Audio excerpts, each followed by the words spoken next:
Harka fuudhee daawwattootaa fi dhaggeeffattoota keenyaa nagaan keenya kabajaa fi jaalala bakka jirtan maratti sanaa qaqqabu jechaa oduuwwan wayitaa'uu yeroo kanaaf qopheeffanneen isinitti himaa dursa oduu ijoo. Irree fi gaachanni saba Oromoo waraanni bilisummaa Oromoo lola jabaa giddu galeessa Oromiyaatti taasisee loltoota faashistii Abiyyi 256 ol ajjeesuu ifoomse. Guyyaa har'aa immoo haleellaa cimaa godina Wallagga Lixaatti raawwateen ajajaa poolisii tokko galaafachuun dhagahameera. Gabaasa bal'aa waraanichi baasee qabanneerra ni balballoomsina. Biltiginnaan qonnaan bultoota Oromoo maqaa milishaa fi farra riphee lolaatiin bobbaasee hirbaata rasaasaa gochaa akka jiru saaxilame. Utuu kanaan jiru godina Wallagga Lixaa qaxanaa afuritti milishoonni leenji'aa turan eebbifamuu ammoo miidiyaaleen sirnichaa gabaasaniiru. Kanas qindeeffanneerra isin biraan geenya. Ji'a sadii keessatti konkolaattota elektiriikiidhaan hojjetan isiniif finna jechuun qarshii sassaabaa kan turan to'annaa jala ooluun ifoome.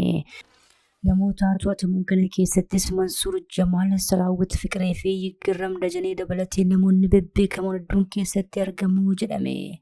Gabaasa bal'aa dhimma kanatti qopheeffanneerra ni balballoomsina. Naannolee Impaayiritti sochiin hidhattootaa itti heddummate keessatti hojjettoonni mootummaa kaardii filannoo fudhatan biiroo akka bulchan dirqisiifamuun ifoome. Keessumattuu Oromiyaa fi Amaaraa keessatti yaaddoo irraa kan ka'e hojjettoonni sirnichaa kaardii filannoo baatanii akka hin deemnee fi mana isaanii keessas akka hin keenye dhagahameera. Bal'ina isaa immoo isinis ni dhageessu. Itti aanaan muummicha ministeeraa Impaayiritti obbo Tamasgeen Xiruunee naannoo Amaaraa keessatti nagaa amansiisaa fi tasgabbii waaraan bu'aa jira jechuun dubbatan. Gama biraan ammoo dubbii himaa sochii faannoo saba Amaaraa obbo Asiris Maaree Daamtee naannichi 90% harka faannoo jala galeera jedhan. Kunuutu kanaan jiru kaleessaa hoogganaan waajjira poolisii magaalaa Dabra Maarqos ajjeefamuun ifoome. Dhimmoota kanas qindeeffanneerra ni balballoomsina. Odeeffannoo wayitaawaa Impaayiritti fi Oromiyaa keessaa yeroo yerootti argachuudhaaf toora YouTube chaanaalii kanaa sabiskiraayib, laayik, sheer taasisaa jechaan gara oduu bal'inaan qopheeffannetti isin dabarsa.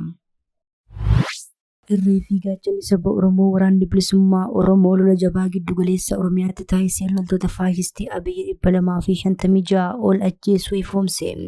Guyyaa har'aa immoo haleellaa cimaa godina Wallagga Lixaatti raawwatee ajajaa poolisii tokko galaafachuun dhagahameera. Irree fi gaachanni saba Oromoo waraanni bilisummaa Oromoo goleelee Oromiyaa cufa keessatti biltiginnaa taa'uu fi ka'uu dhorkuun haleelaa uummata isaa siyaasa barsiisaa fi qabsoo finiinsaa jira. Torban kana keessas irree fi gaachanni sabichaa WBOn godina Shawaa Lixaa aanota akka Meettaa Roobii, Adaa Bargaa fi Meettaa Walqixxee keessatti lola jabaa taasisuun loltoota faashistii Abiyyi kan barcuma aangoo nama dhuunfaa tiksuuf bobbaatee hawaasa nagadaa irratti daaraa botoroo taasisuun ifoomeera. Waraanni bilisummaa Oromoo gabaasaa gama fuula Tiwiitarii isaan baaseen akka ifoomsetti lola jabaa giddu galeessa Oromiyaa kanatti torban kana qofa taasiseen loltoota faashistii Abiyyi 256 ol ajjeesuu gabaase.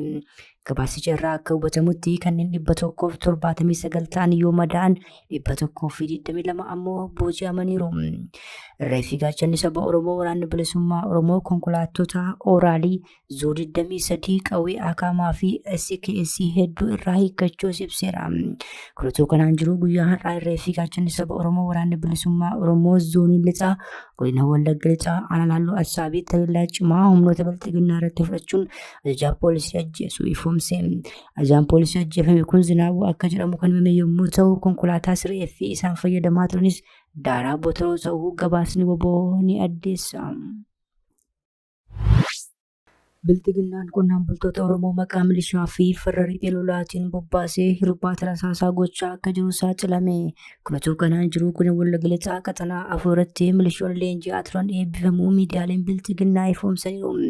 Biltiginnaan waraana waggootaaf gaggeessaa jiruun ilmaan Oromoo hedduu galaafachaa kan turee fi ammas kan itti jiru yoo ta'u dhiyeenya kana ammoo humna raayyaa ittisaa Impaayiritti muraasa Oromiyaa keessaa baasuu hordofee milishoota hanga miliyoona tokkotti bobbaasuuf akka jirutu saaxilame. Akka odeeffannoon miliqee bahee agarsiisutti biltiginnaan milishoonni kunneen rasaasa akka qabbaneessaniif humna waraanaa isaa dura buusuun bobbaasaa akka jiru kan himame yommuu ta'u milishoonni yeroo lolaaf bahan irbaata rasaasaa ta'uun akka deebi'anii hin galleetu himamaa jira. Kunuutu kanaan jiru godina Wallagga Lixaa qaxanaa afuritti milishoonni leenji'aa turan eebbifamaniiru jechuun miidiyaaleen biltiginnaa gabaasaniiru. bakka bu'aa qajeelchaa poolisii godina Wallagga Lixaa Koomaandar Girmaa Uummataa fi itti gaafatamaan waajjira bilchiginaa godinichaa obbo Badhaasaa Dhaabaa sagantaa eebba milishootaa jedhame irratti argamuutu himame. Milishoonni kunneen kanneen umuriin jaaran ari'anii qaqqabuu fi fiiganii jalaa bahuu kan hin dandeenye akkasumas ispoortii fi leenjii gahaa kan arganne ta'uu kan himan maddeen bilchiginnaan lubbuu ilmaan hiyyeessaan qumaara siyaasaa taphataa jira jedhaniiru. Ji'a 3 keessatti konkolaattota elektirikiidhaan hojjetan isiniif finna jechuun qarshii sassaabaa kan turan to'annaa jala ooluun ifoome. Namoota to'ataman kana keessatti Mansuur Jamaal, Saraawwit Fiqiree fi Yigirram Dajanee dabalatee namoonni bebbeekamoon hedduun keessatti argamu jedhame. Gareen muraasni bara bilchiginnaa kana keessaa qabeenya eessaa akka dhufe hin beekamne walitti qabachuudhaan saamaa fi saamsisaa akka jiran miidiyaalee addunyaa dabalatee dhaabbileen garaagaraa saaxilaa turaniiru. Guyyaa kaleessaas namoonni bebbeekamoon hedduu dhimma kana wajjin wal qabatee to'annaa poolisii federaalaa jala oolutu gabaafame. Dhaabbanni Fintech Investment jedhamu konkolaattota elektirikii ammayyaa BYD Segul jedhaman ji'oota 3 keessatti biyya alaatii fiduun akka namootaaf dabarsuu ibsee ture. Kanaafis kaffaltii dursaa qarshii 950,000 qofa gaafachuudhaan sassaabaa tureera. Beeksisa kana hordofuudhaan lammiileen 450 ol ta'an seera qabeessummaa dhaabbatichaa mirkaneeffachuurra namoota bebbeekamoo beeksisa irratti hirmaatan amanuudhaan qarshii miliyoona 600 siqu kaffalaniiru. Haa ta'u malee yeroon waadaa gahee konkolaataan hin dhufne dhaabbatichi ammoo ni bade. Saatii kanaan wal qabatee poolisiin federaalaa tarkaanfii fudhachuu eegaleera jedhame. Amanamummaa uummataa sirnaan hin fayyadamne jedhamuun jechuun amanamummaa uummataa itti kenname haalaan gananiiru jechuun namoota bebbeekamoo hedduutu to'annaa jala oole. Isaan keessaa artistootaa fi namoota beeksisaa kanneen akka Saraawwit Fiqiree, Daani'el Tagany, Yigirram Dajanee akkasumas piroomotaraa beekamaa Abiraam Gizaa'uu fa'aa akkasumas ammoo namoota miidiyaa hawaasaa irratti hordoftoota hedduu qabanii fi dhiibbaa uuman Mansuur Jamaal fi Kaalid keessatti argamu jedhame. Hanga gabaasni kun qindaa'etti namoonni kunneen mana murtiitti akka hin dhiyaatin jedhamtu himame. Odeeffannoo haaraa kan argannu yoo ta'e ammoo isin biraan geenya. Naannolee Impaayiritti sochii hidhattootaa itti heddummate keessatti hojjettoonni mootummaa kaardii filannoo fudhatan biiroo akka hin bulchine dirqisiifamuun ifoome. Keessumattuu Oromiyaa fi Amaaraa keessatti yaaddoo irraa kan ka'e hojjettoonni sirnichaa kaardii filannoo baatanii akka hin deemnee fi mana isaanis akka hin keenye dhagahameera. Bilchiginnaan waggoota 8 darban uummata nagaa irratti rasaasa akka bokkaa roobsuun fixaa jiru. Baatii waxabajjii dhufu keessaa filannoon geggeessa jechuun erga dibbee reebuu eegalee bubbuleera. Diraamaa siyaasaa maqaa filannootiin geggeeffamu kana keessaa paartileen siyaasaa fi namoonni siyaasaa buleeyyiin yoo of baasan, paartileen siyaasaa kaan haqamuu fi beekamtii mulqamuu irraa of baraaruuf jecha bakkeewwan muraasatti dorgomuuf murteessaniiru.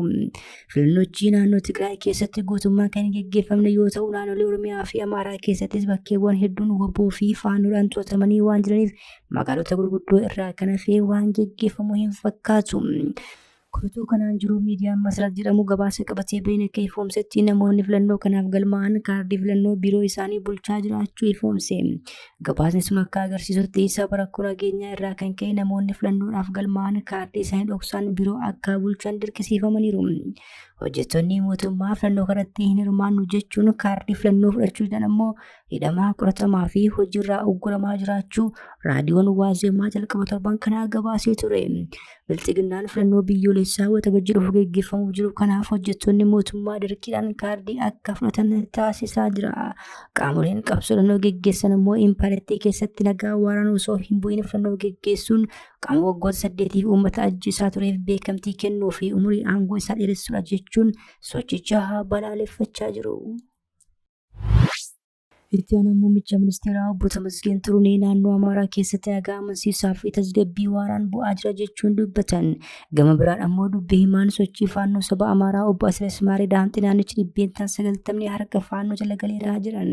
Kutuu kanaan jiru kaleessaa hoogganaan waajjira poolisii ajjeefamuun ifoome. Itti aanaa muummicha ministeeraa obbo Tamasgeen Turunee torbaniin bifa jedhamuun magaalota akka Baahir Daar fi Gondaritti imaluun simannaan taasifamuu fi namni arge namni kun hojii hojjetu hin qabu jedhee gaafachuun waanuma sirriidha. Firii magaalota lamaan kana gidduu qofaa kan deeman qondaalli bilchiginnaa kun kaleessa naannoo Amaaraa keessa nagaa amansiisaa fi tasgabbii waaraatu jira yoo jedhan dhagahamaniiru. Itti aanaa muummichi ministeeraa kun dhaloonni ammaa naannoo Amaaraa keessatti uumame Itoophiyaa akka jibbu ibsaniiru. Turutuu kanaan jiru dubbii himaan sochii faannoo saba Amaaraa obbo Asirees Maaree Daamxee naannichi dhibbeentaan 90 to'annaa faannoo jala jiraachuu ifoomse. Qondaalli faannoo kun turtii miidiyaa Riyoos jedhamu irratti taasiseen gareen isaanii naannicha to'achaa jiraachuu ibse. Kun ammoo dubbii itti aanaa muummicha ministeeraa wajjin kan wal faallisu ta'ee argameera. ያው ከዚህ በፊት ዘኢኮኖሚስት ባወጣው ሪፖርት መሰረት 80% የአማራ ክልል በፋኖ ቁጥጥር ስር እንደሆነ ገልጾ ነበር። በእኛ ዳታ ወይም ደግሞ በእኛ ጥናት እና ባለው ተጨባጭ ሁኔታ 90% የአማራ ክልል በህዝብ ቁጥርም በቴሪቶሪም 90% በፋኖ ቁጥጥር ስር ነው አሁን ባለንበት ሁኔታ ያለው። Dimabiraan warri faannoo kaleessa galajaa poolisii magaalaa Dabra Maarqos ajjeesuu ifoomsaniiru. Ajajaa kanatti dabalataan namoota biroo 4 akka ajjeesan karaa dubbii himaa isaanii kana ibsaniiru. Kabajamtoota hordoftoota keenya oduun sa'aatii kanaaf qabannee dhiyaannee kana gaammaatti hordoftan ture. Oduu biraan hanga walitti deebinutti nagaa ta'a.